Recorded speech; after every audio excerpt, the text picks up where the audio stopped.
Hi everybody, I'm Priscilla and this is my story. So I grew up in a typical inner city environment. Memphis, Tennessee. At the time it was one of the worst neighborhoods in the state of Tennessee, if not the country. I'm at one of those schools where you see guns every day and kids are smoking weed in the gym and someone is dead on the next street. When you are walking to school, you see their body imprint, you know, in the ground from when the police came and everything. And it's an environment that you never forget, and you learn very fast how to protect yourself and how to be street smart, because if you're not street smart, you don't know what today is going to hold for you. So that's the main environment that I grew up in. I was one of those kids that I was an outcast. I didn't have a lot of friends. I wasn't popular. I didn't have the best clothes and all of that. We couldn't afford that stuff, but we did not have a lot.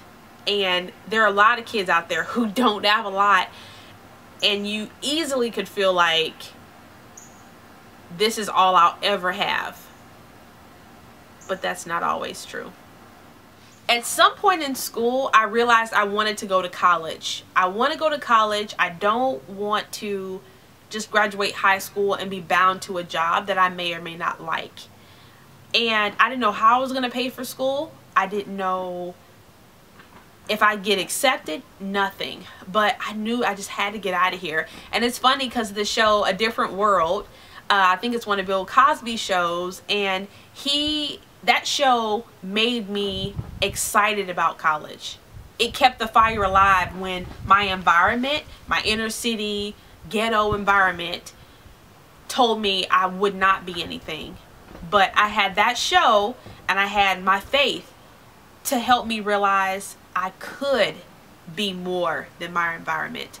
We moved around a lot as a kid. My dad was a preacher or a pastor at times, and we moved around. Unfortunately, my dad had a lot of things that he was battling in his own mind and his own heart, and we had a pretty dysfunctional home. Some would even call it maybe abusive, and it was rough. It was rough. I would even say as an adult, you still push to fight past the damage that was done. But nevertheless, I still take every lesson from that environment and help to create a better path and a better environment for my own kids and those around me. So I definitely take that as a lesson learned in many ways. So my parents got a divorce going into my senior year of high school. My mom picked all three of us kids up and moved us across the country. She moved us to Oklahoma, which happened to be very close to the college that I had decided I wanted to go to when I was like in middle school. You know, that's the school I want to go to. I really liked the environment and things I've heard. That's where I want to go. So she actually moved us close to it. I don't think it was completely intentional, but that's the way it happened. So my senior year of high school, I am now the only black kid in all of my classes, except for like 2 classes, which is a very different culture than what I was brought up in an inner city environment. So I had to adapt very quickly. My grades, which were almost straight A's in the inner city, were more of a B+ in the environment where I went. It was amazing how the inner city, the education, I could tell myself that it was definitely different than where I went. I had to work even harder as a senior in high school to make it out of high school and still try to get accepted into somebody's college and then figure out how to pay for it. Well, I did it. I made it and I graduated, and it was a great day in my life to be finished with high school, to have made it through the dysfunctional home, all the challenges, the environment, everything that said no to me over and over and over in my life. I made it. I graduated high school.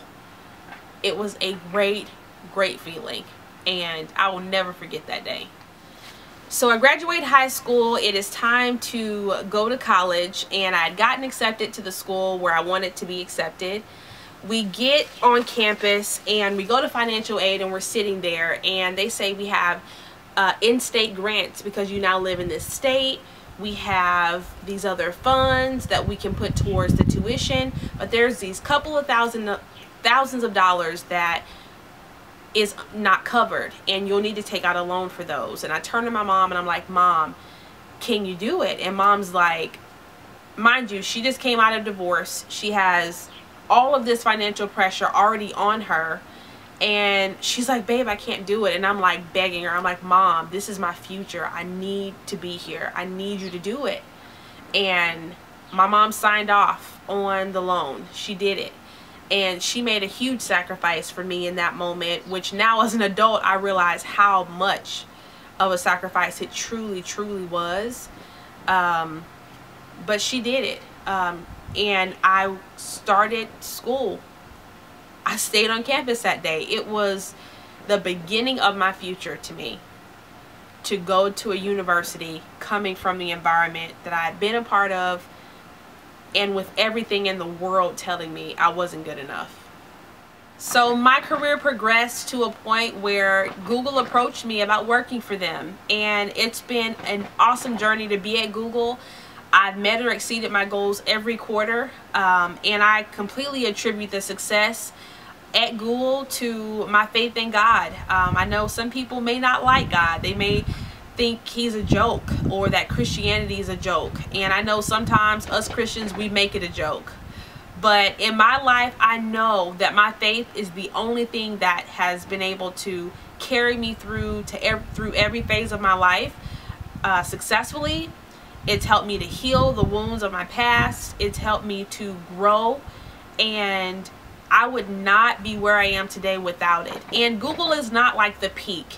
It's not like the height of life, and if you get here everything is awesome and better. It's not. But I think it's an example just to just show you guys that if you're in an environment where everything around you is telling you, no, you can't be this, you can't do this, know that you can. You can get past those things. It takes hard work. You can't get it sitting down. You can't get it waiting on things to happen for you. You have to work hard. You have to believe in a God greater than yourself. You have to know that you can do it. And so I wanted to make this video to just encourage you guys. Know that you can do it. Know that your upbringing, your environment is not what should be telling you who you're going to be. You can change that. You can be who you want to be.